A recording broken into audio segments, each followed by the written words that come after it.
Good morning friends. હવે આજે આપણે ધોરણ 11 એસપી એમાં આપણો જે છઠ્ઠો પાઠ ચાલે છે કે વિજ્ઞાપન પત્ર. વિજ્ઞાપન પત્ર એટલે શું? આ વિજ્ઞાપન પત્રની અંદર આજનો આપણો એજન્ડા, આજનો આપણો પોઈન્ટ લઘુત્તમ વર્ણો.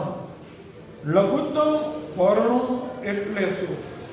વિદ્યાર્થી મિત્રો, આ જે છે એ તમે ટૂંકનોંધ માટે અતિ મહત્વનો છે કે લઘુત્તમ વર્ણો. આનો પ્રશ્ન ખૂબ જ અગત્યનો પ્રશ્ન છે. વેરી મોસ્ટ આરંભિક. લઘુત્તમ વર્ણો એટલે સામાન્ય અર્થમાં શું થાય? આપ જાણો છો કે કોઈ પણ જાહેર કંપની હોય, જાહેર કંપની તમારે શરૂ કરવી હોય તો આ કંપની શરૂ કરવા માટે સમાજના લોકો પાસેથી શેર અથવા તો ડિબેન્ચર બહાર પાડી નાણાં પ્રાપ્ત કરવામાં આવે છે. તમે સમાજના લોકો પાસેથી પૈસા મેળવો છો તો આજે આપણી ગવર્મેન્ટ છે, સરકાર છે, સરકારની જવાબદારી એ છે કે લોકોના પૈસાની સલામતી રહે. જે લોકો, સમાજના લોકો કંપનીને પૈસા આપે છે તો એ લોકોના પૈસાની સલામતી અને એનું યોગ્ય વળતર મળી રહે તેના માટે આપણી કંપનીમાં 1956ના કંપની ધારામાં અને 2013ની કંપની ધારાની જોગવાઈમાં અમુક જોગવાઈઓ ખાસ કરવામાં આવી છે. તો આ જે જોગવાઈઓ કરવામાં આવી છે એમાંની એક જોગવાઈ છે લઘુત્તમ વર્ણની જોગવાઈ. આ જોગવાઈઓમાં જે મહત્વની જોગવાઈ છે એમાંની એક જોગવાઈ છે મિત્રો લઘુત્તમ વર્ણની જોગવાઈ. તો લઘુત્તમ વર્ણો એટલે સૌપ્રથમ શું થાય? તો લઘુત્તમ વર્ણનો સામાન્ય અર્થ એવો થાય છે કે લઘુત્તમ વર્ણો એટલે શું? કે કોઈ પણ કંપની પોતાની યોજના મુજબ, કોઈ પણ કંપની પોતાની યોજના મુજબ વ્યવસ્થિત રીતે ધંધો શરૂ કરી શકે તે માટે જોઈતી ઓછામાં ઓછી મૂડી. તો મિત્રો, લઘુત્તમ વર્ણનો અર્થ જ આ છે. લઘુત્તમ એટલે ઓછામાં ઓછું, વર્ણ એટલે મૂડી. તો આનો સિમ્પલ અર્થ એવો થાય કે કોઈ પણ જાહેર કંપનીને શરૂ કરવા માટે જોઈતી ઓછામાં ઓછી મૂડી. તો લઘુત્તમ વર્ણની કોઈ વ્યાખ્યા આ પણ તમે કહી શકો, અથવા તમે આને સહેલા શબ્દમાં કેવું હોય એની સિમ્પલ વ્યાખ્યા આપો. કંપની શરૂ કરવા માટે જોઈતી ઓછામાં ઓછી મૂડી. તો મિત્રો, લઘુત્તમ વર્ણની આ વ્યાખ્યા પણ તમારા નિયમ અનુસાર કાયદેસર બને છે. પહેલી વ્યાખ્યા આપણને આપી છે કંપની ધારાના નિયમ મુજબ કે કોઈ પણ કંપની પોતાની યોજના મુજબ, પોતે જે પ્લાનિંગ કર્યું હોય, આયોજન કર્યું હોય, એ આયોજન મુજબ પોતાનો બિઝનેસ, પોતાનો ધંધો વ્યવસ્થિત રીતે અને સારામાં સારી રીતે શરૂ કરી શકે તે શરૂ કરવા માટે કંપનીને જોઈતી ઓછામાં ઓછી મૂડી, જેને આપણે લઘુત્તમ વર્ણ તરીકે ઓળખી શકાય. તો લઘુત્તમ વર્ણની આપણી આ વ્યાખ્યા છે. હવે આપણો એક નિયમ છે કે જ્યારે કોઈ કંપની લઘુત્તમ વર્ણની રકમ કેટલી રાખવી જોઈએ, લઘુત્તમ વર્ણની રકમ કેટલી હોવી જોઈએ એનો કોઈ કંપની ધારામાં ઉલ્લેખ કરવામાં આવ્યો નથી. ખાસ ધ્યાન આપજો કે લઘુત્તમ વર્ણની રકમ, લઘુત્તમ વર્ણની રકમ રકમ કેટલી હોવી જોઈએ, તેનો કોઈ ઉલ્લેખ કંપની ધારામાં આપેલ નથી. 1956ના કંપની ધારામાં કે 2013ના કંપની ધારાની અંદર લઘુત્તમ ફાળાની રકમ કેટલી રાખવી જોઈએ તેનો કોઈ ઉલ્લેખ નથી. એવું સ્પેસિફિક નથી કહેવામાં આવ્યું કે ભાઈ લઘુત્તમ ફાળા તરીકે 15 લાખ રાખવાના, 20 લાખ રાખવા, 1 કરોડ રાખવા. લઘુત્તમ ફાળામાં રકમ કેટલી રાખવી એની કોઈ સ્પષ્ટતા નથી. પણ એ લોકોએ એવું કીધેલું છે કે જે કંપની પોતે શેર બહાર પાડે કે ડિબેન્ચર બહાર પાડે તો બહાર પાડેલી કુલ મૂડી હોય એના 90% રકમ લઘુત્તમ ફાળા તરીકે ગણવી. ખાસ ધ્યાન આપજો. કંપનીએ બહાર પાડેલ મૂડીના 90%. તમે જે કુલ શેર બહાર પાડો, માની લો કે આપણે 1 લાખ શેર બહાર પાડીએ, 1 લાખ શેર 10 રૂપિયા લેખે. તમે લોકોએ 1 લાખ શેર બહાર પાડ્યા છે 10 રૂપિયા લેખે. તો હવે આપણે આના પરથી આપણે કહીએ કે કંપનીની બહાર પાડેલી મૂડી કેટલી ગણાય? તો તમારે તરત શું કરવું પડે? 1 લાખ શેર ઉપર 10 રૂપિયા લેખે ગણો એટલે કંપનીની બહાર પાડેલી મૂડી 10 લાખ રૂપિયા ગણાય. તો આ 10 લાખ રૂપિયા છે એને આપણે બહાર પાડેલ મૂડી કહેવાય. બરાબર ધ્યાન રાખજો મિત્રો. બહાર પાડેલી મૂડી તમારી 10 લાખ રૂપિયા ગણાય. કેમ 10 લાખ રૂપિયા બહાર પાડેલી મૂડી? તમે શેર કેટલા બહાર પાડ્યા? 1 લાખ. શેરની મૂળ કિંમત કેટલી છે? 10 રૂપિયા. તો 1 લાખ શેર 10 રૂપિયા લેખે આપ બહાર પાડો. 1 લાખ એને ગુણ્યા 10 લાખ રૂપિયા આપણી બહાર પાડેલી મૂડી ગણાશે મિત્રો. બહાર પાડેલી મૂડી 10 લાખ. તો હવે એના પરથી આપણે લઘુત્તમ ફાળાની રકમ ગોતવી છે. આ નિયમ મુજબ આ કંપની માટે લઘુત્તમ ફાળું કેટલું ગણાય? તો કે 10 લાખ રૂપિયા જે છે 10 લાખ રૂપિયાના 90%. તમારે ગણતરી કરવી પડે કે ભાઈ બહાર પડેલી મૂડી કેટલી? 10 લાખ. 10 લાખ રૂપિયા ઉપર 90%. 10 લાખ રૂપિયાના 90% ગણો તો 9 લાખ રૂપિયા બને. તો 9 લાખ રૂપિયા લઘુત્તમ ફાળાની રકમ બની જાય. લઘુત્તમ ફાળાની રકમ 9 લાખ રૂપિયા ગણાય. કેમ 9 લાખ રૂપિયા આવ્યા? બરાબર ક્લિયર? તો મિત્રો લઘુત્તમ ફાળામાં ખાસ નિયમ યાદ રાખજો કે લઘુત્તમ ફાળાની પહેલા વ્યાખ્યા તમારે યાદ રાખવાની. વ્યાખ્યા શું આપવામાં આવી છે? જાહેર કંપની શરૂ કરવા માટે જોઈતી ઓછામાં ઓછી મૂડી એને લઘુત્તમ ફાળું કહેવાય. એની બીજી વ્યાખ્યા, કોઈ પણ કંપની પોતાની યોજના મુજબ વ્યવસ્થિત ધંધો શરૂ કરી શકે તે માટે કંપનીને જોઈતી ઓછામાં ઓછી મૂડી જેને લઘુત્તમ ફાળા તરીકે ઓળખી શકાય. પોઈન્ટ નંબર 2, લઘુત્તમ ફાળાની રકમ કેટલી હોવી જોઈએ એના અંગે કોઈ જાતની કંપની ધારામાં જોગવાઈ નથી. તો લઘુત્તમ ફાળાની રકમ કેટલી હોવી જોઈએ એનું કોઈ માર્ગદર્શન નથી.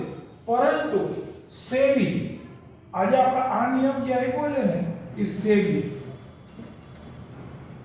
સેબી એનું કાર્ય જાણો છો કે આપણા ભારતની અંદર કોઈ પણ જાહેર કંપની શરૂ થાય તો આ કંપનીની નાણાકીય બાબત ઉપર દેખરેખ રાખવા માટે કેન્દ્ર સરકાર દ્વારા સેબીની નિમણૂક કરવામાં આવી છે. સેબી છે મિત્રો security exchange board of India. તો સેબીનું કામ એ છે કે ઇન્ડિયાની અંદર કોઈ પણ કંપની શરૂ થાય તો આ કંપનીની નાણાકીય બાબત ઉપર દેખરેખ રાખે, ધ્યાન રાખે. કોઈ કંપની સમાજના લોકોના પૈસાનો દુરુપયોગ ન કરે. સમાજના લોકોએ જે પૈસાનું ઇન્વેસ્ટ કર્યું છે, એ રોકાણ છે, એનો ખોટો ઉપયોગ ન થાય એટલા માટે સેબી કંપની ઉપર એક પ્રકારનો અંકુશ રાખે છે. તો મિત્રો, તો અહીંયા આપણે બહાર પડેલી મૂડીના 90%, સેબીની માર્ગદર્શિકા એવી આપે છે કે બહાર પડેલી મૂડીના 90% રકમ તમને મળવી જોઈએ. એના સંદર્ભમાં તમને ઉદાહરણ આપ્યું. 1 લાખ શેર કંપનીએ બહાર પડ્યા, શેરની મૂળ કિંમત 10 રૂપિયા હતી, તો 1 લાખ શેર ઉપર 10 રૂપિયા, આ બેનો ગુણાકાર કર્યો, 10 લાખ રૂપિયા એ બહાર પડેલી મૂડી આવી. હવે આપણે સેબીના નિયમ મુજબ બહાર પડેલી મૂડીના 90%, તો બહાર પડેલી મૂડી 10 લાખ રૂપિયાના 90%, તો લઘુત્તમ ભરણાની રકમ 10 લાખ ગુણ્યા 90/100. તમને ગણતરી કરતા આવડે? આ કોમર્સના સ્ટુડન્ટ છો બધા. 10 લાખ ગુણ્યા 90 ભાગ્યા 100 કરો એટલે 10 લાખના 90%, 9 લાખ રૂપિયા લઘુત્તમ ભરણાની રકમ થાય. તો આ રીતે લઘુત્તમ ભરણાની અંદર નિયમ છે. હવે સૌથી મહત્વની બાબત જે છે કે વિજ્ઞાપન પત્રની અંદર એવું જણાવવામાં આવે છે કે જો લઘુત્તમ ભરણાની રકમ ન મળે તો કંપની શરૂ થઈ શકે નહીં. આ નિયમ બરાબર યાદ રાખજો.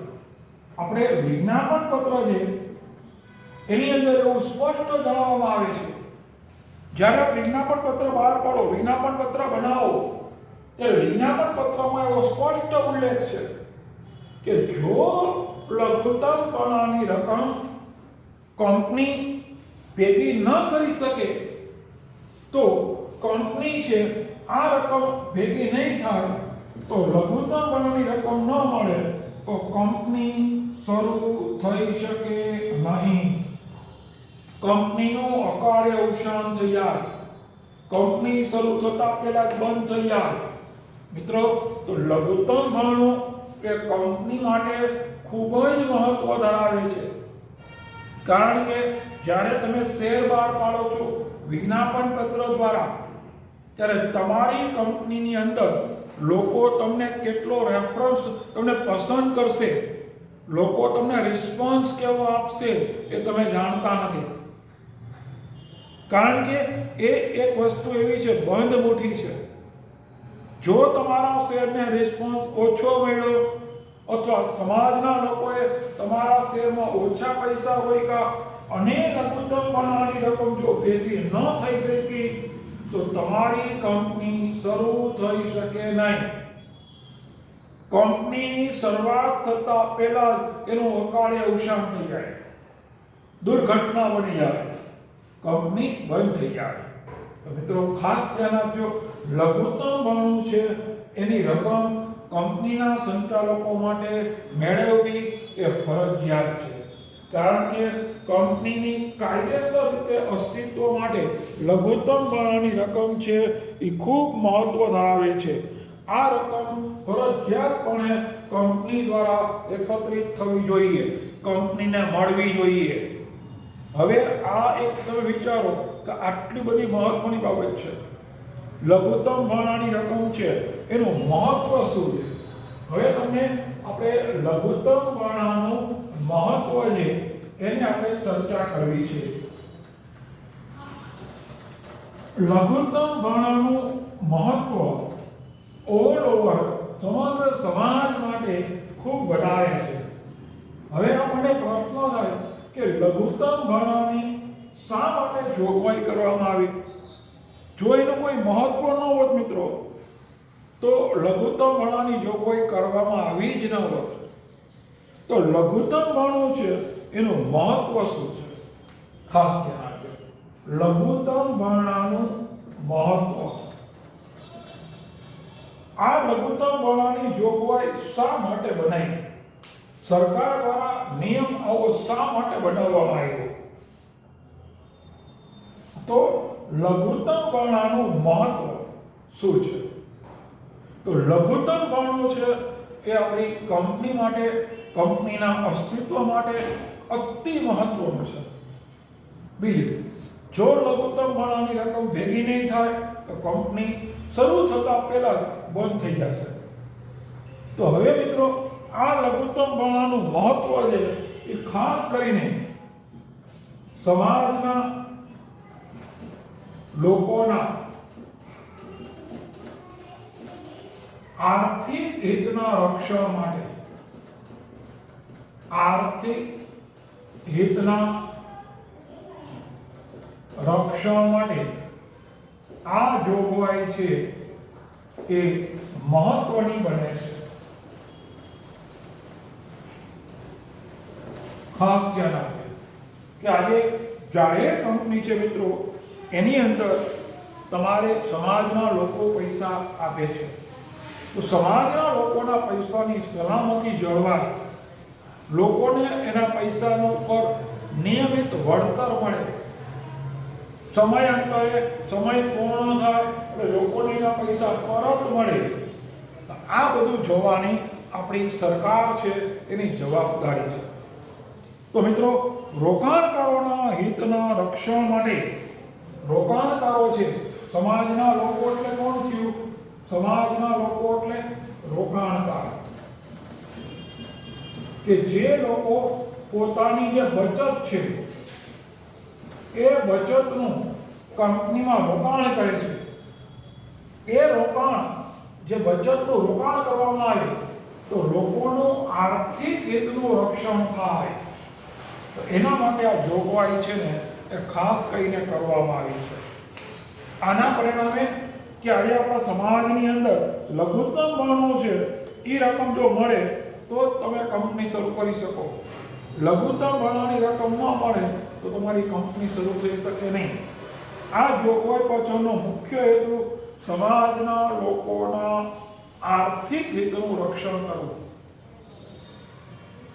જે રોકાણકારો કંપનીમાં પોતાના પૈસા આપે છે એ લોકોના આર્થિક હિતનું રક્ષણ કરવા માટે આ જોગવાઈ છે એ કરવામાં આવી છે. તમને લઘુત્તમ ભાણાની રકમ મળે પછી જ તમે શેર કે જામીનગીરીઓ છે એનું વહેંચણી કરી શકો. યાદ રાખજો, વિજ્ઞાપન પત્ર બહાર પાડો એટલે સમાજના લોકો તમારી કંપનીમાં પૈસા રોકે. જ્યારે વિજ્ઞાપન પત્ર બંધ થઈ જાય એટલે વિજ્ઞાપન પત્ર દ્વારા તમને કેટલા પૈસા મળ્યા એ તમારે કંપની રજિસ્ટરમાં નોંધ કરાવવી પડે. અને જો આ રકમ લઘુત્તમ ભાણા કરતાં ઓછી હોય તો કંપની શરૂ કરતા પહેલા જ બંધ થઈ જાય. તો મિત્રો, ખાસ કરીને આ જોગવાઈ છે કે તમને લઘુત્તમ ભાણાની રકમ મળે પછી જ તમે શેર કે અન્ય જામીનગીરીઓ, ડિબેન્ચર, શેર, બોન્ડ, જાહેર થાપણ વગેરે અન્ય જામીનગીરીમાં આવે એનું વેચાણ કરી શકાય. એના વગર એનું વેચાણ કરી શકાય નહીં. તો લઘુત્તમ ભાણાની રકમ મળે, બરાબર ધ્યાન આપજો, લઘુત્તમ ભાણાની રકમ મળે પછી શેર કે જામીનગીરીઓનું વહેંચણી થાય, વહેંચણી શક્ય બને. જો આ રકમ ન મળે તો તમારે શેર કે અન્ય જામીનગીરીઓ મેં કીધું ડિબેન્ચર, બોન્ડ, જાહેર થાપણ, આ બધી જે જામીનગીરીઓ છે એનું તમે તો જ પછી જ વેચાણ કરી શકો. જો લઘુત્તમ ભાણાની રકમ ન મળે તો તમે એનું વેચાણ કરી શકતા નથી. તો મિત્રો, ખાસ ધ્યાન આપજો, લઘુત્તમ ભાણું છે એનું મહત્વ ખૂબ વધારે છે. હવે આપણે અહીં એમાં આગળ કહીએ કે આ જોગવાઈ કરવા પાછળનું કારણ શું? કે આજે આપણા સંચાલકો છે, કંપનીની અંદર સંચાલકો ઉપર અંકુશ રાખવા.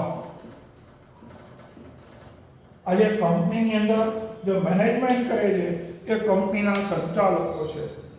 આજે આપણા સમાજની અંદર ઘણા બધા વ્યક્તિઓ એવા હોય, સંચાલકો એવા હોય કે જેની પાસે પૂરતું જ્ઞાન ન હોય, પૂરા પૈસા ન હોય, ઉતાવળથી નવો ધંધો શરૂ કરવાના ઉત્સાહમાં કંપની શરૂ કરી નાખે.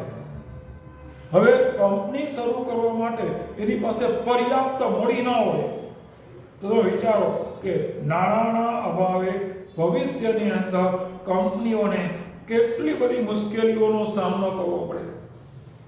તો આવા કોઈ પણ સંચાલકો બિન અનુભવી હોય, અપ્રમાણિક હોય, લોકોને છેતરવાના ઈરાદાથી કંપની શરૂ કરીને પૈસા કમાવા માંગતા હોય તો એના માટે આ લઘુત્તમ બણાની જોગવાઈ એના માટે એક રિસ્ટ્રિક્શન છે, બંધન છે. તો લઘુત્તમ બણાની રકમ શરૂ થાય તો જ તમે કંપની શરૂ કરી શકો. અપૂરતા નાણાંથી કંપની શરૂ કરી હોય, લોકોના પૈસા ડૂબી જાય છે, લોકોના જે નાણાં છે એની કોઈ સલામતી રહેતી નથી. તો મિત્રો, ખાસ કરીને સમાજના લોકોના બચત સચવાઈ જાય, બચત સામેને વળતર મળે, પૈસાની સલામતી રહે એવા ઉમદા અને સારા હેતુસર લઘુત્તમ બણનું છે એની જોગવાઈ કરવામાં આવે. જો તમે આવી જોગવાઈ ન કરી હોય તો સંચાલકો પર અંકુશ રાખવો પડે. રાખવા માટે ઘણી વખત લોકોના નાણાં ડૂબી ન જાય, વળતર નિયમિત મળે, લોકોના પૈસા ડૂબી ન જાય, એ લોકોને વળતર નિયમિત સ્વરૂપમાં મળવું જોઈએ.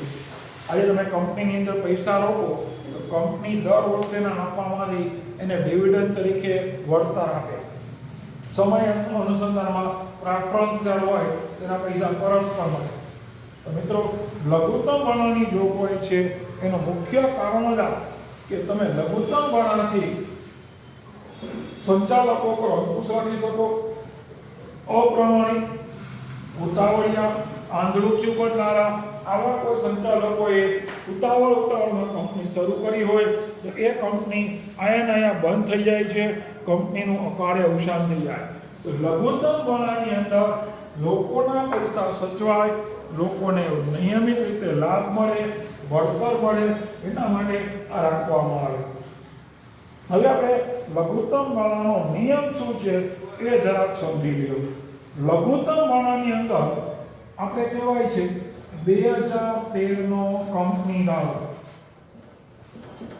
આપણો કંપનીનો મૂળ કંપની ધારો 1956 છે. આ 1956ના કંપની ધારામાં 2013ની અંદર નવો કંપની ધારો બનાવવામાં આવ્યો. તો 2013ના કંપની ધારાની અંદર નિયમ એવો કહે છે કે વિજ્ઞાપન પત્ર બહાર પાડો. વિજ્ઞાપન પત્ર બહાર પાડવાના 30 દિવસમાં, એનો નિયમ બરાબર યાદ રાખો. તમે વિજ્ઞાપન પત્ર બહાર પાડો તો વિજ્ઞાપન પત્ર બહાર પાડવાના 30 દિવસમાં લઘુત્તમ બણાની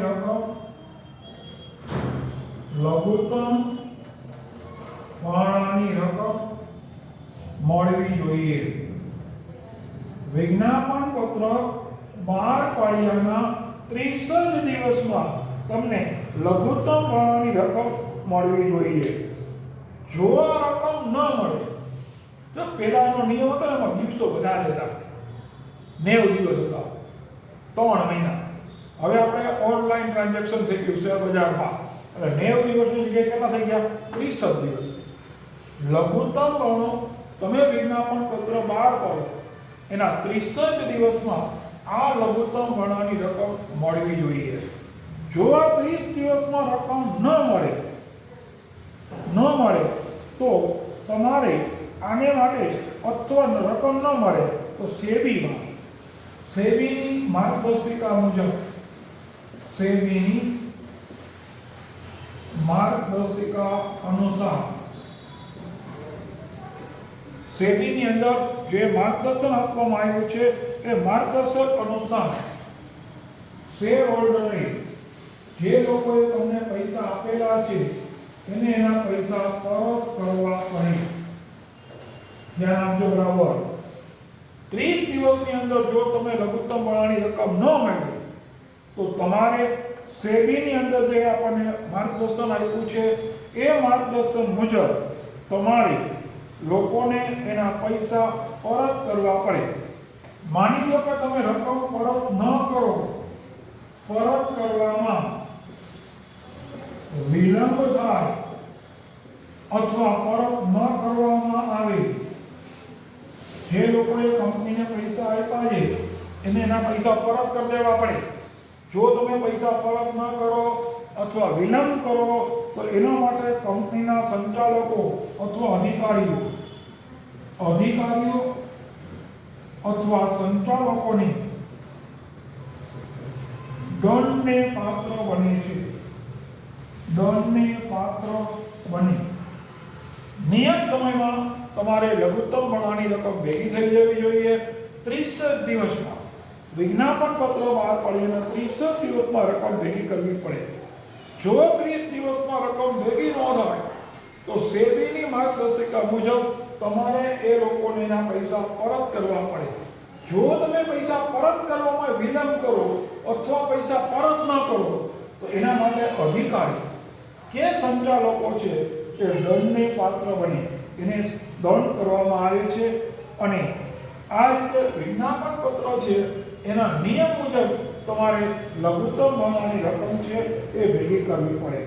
અને છેલ્લો પોઈન્ટ, લઘુત્તમ ભરણાની રકમ મળી, લઘુત્તમ ભરણાની રકમ પ્રાપ્ત થાય પછી શેર વેચણી થાય. આ નિયમ પણ છે. લઘુત્તમ ભરણાની રકમ તમને મળી જાય, લઘુત્તમ ભરણાની રકમ પ્રાપ્ત થાય પછી તમે શેરની વેચણી કરી શકો. એ પહેલા શેરની વેચણી કરી શકાતી નથી. મિત્રો ધ્યાન આપજો, લઘુત્તમ ભરણું એ કંપની માટે જરૂરી છે. હવે તમને પ્રશ્ન એ થાય કે આટલી બધી લઘુત્તમ ભરણામાં ગૂંચવણો છે, મુશ્કેલીઓ છે, તો એનો બચવાનો રસ્તો શું? રસ્તો છે આજે દરેક નિયમ બને, ધ્યાન આપજો, તમે દરેક નિયમ બને તો એ નિયમની સામેની છટક પાડી હોય. એમ લઘુત્તમ ભરણો છે એ લઘુત્તમ ભરણાની વેચણી થાય અને એમાં એક પોઈન્ટ કહી દઉં, વેચણી કરી અને એની નોંધ કંપની રજિસ્ટ્રાર સમક્ષ કરાવવી પડે. જો યાદ આવે, લઘુત્તમ ભરણાની રકમ પ્રાપ્ત થાય પછી, તમને લઘુત્તમ ભરણાની રકમ પ્રાપ્ત થાય પછી તમે શેર વેચણી કરી શકશો અને કંપની રજિસ્ટ્રાર સમક્ષ તમે જે શેર વેચણી કરો છો એનું પત્રક અથવા કોને શેર આપ્યા છે, શેર એલોટમેન્ટ પત્રક તમારે રજિસ્ટ્રાર સમક્ષ નોંધાવવું પડે. ને છેલ્લો પર તમને કહી દઉં કે આ જોગવાઈ, આ નિયમ બનાવ્યો તો એ નિયમથી બચવા માટે શું રસ્તો શું? રસ્તો એક જ છે કે કાં તમારે લઘુત્તમ ભરણાની રકમ મેળવવાની, રકમ ન મળે તો નિયત સમયમાં તમારે લોકોએ એના પૈસા પરત કરી દેવાના. 2013ના નિયમ મુજબ આ વસ્તુ છે એ બનાવવામાં આવી છે. હવે લઘુત્તમ ભરણું ન ભરાય તો એની અસર શું? છેલ્લો પોઈન્ટ, લઘુત્તમ ભરણું ન ભરાય તો એની 3 અસર થાય. માની લો કે તમે શેર બહાર પાડો, લઘુત્તમ ભરણા જેટલી અરજી ન આવી તો આ તમે પરીક્ષા આપો, પેપર આપો, બોર્ડનું પેપર આપો, તમને ખબર છે પાસ થઈ જ જશો. જો ને તો ઉપર છે, સારું લખશો તો સારા માર્ક આવશે, પાસ થશો, નહીં લખો તો નાપાસ થશો. એમ કંપની જ્યારે વિજ્ઞાપન પત્ર બહાર પડે ત્યારે કંપનીને ખબર નથી કે લઘુત્તમ ભરણાની રકમ મળશે કે નહીં મળે. તો એ લોકો શું કરે છે કે લઘુત્તમ ભરણાની અરજી ન મળે તો 3 ઓપ્શન છે.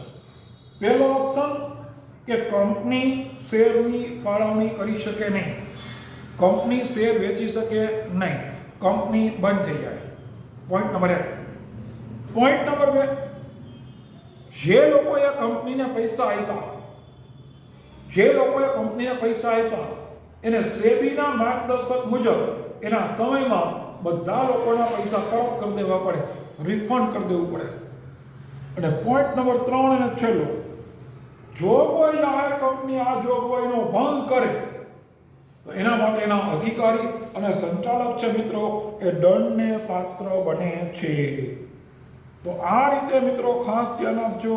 આ આપણું લઘુત્તમ ભરણું છે એના માટે મહત્વની બાબત છે. જો કે એના માટે એના બચવા માટેના ઉપાયો પણ છે, એ તમને નેક્સ્ટ વિડીયોમાં સમજાવી, જેને આપણે કહેવાય છે અંડર રાઇટિંગ કરાર અથવા બાંયધરી કરાર. અત્યારે આપણે લઘુત્તમ ભરણમાં આટલું કરીએ છીએ, સાથે આપણો પ્રશ્ન પણ પૂરો થાય છે અને આપણો વિડીયો પણ પૂરો કરીએ છીએ. અસ્તુ, જય હિન્દ, થેન્ક યુ.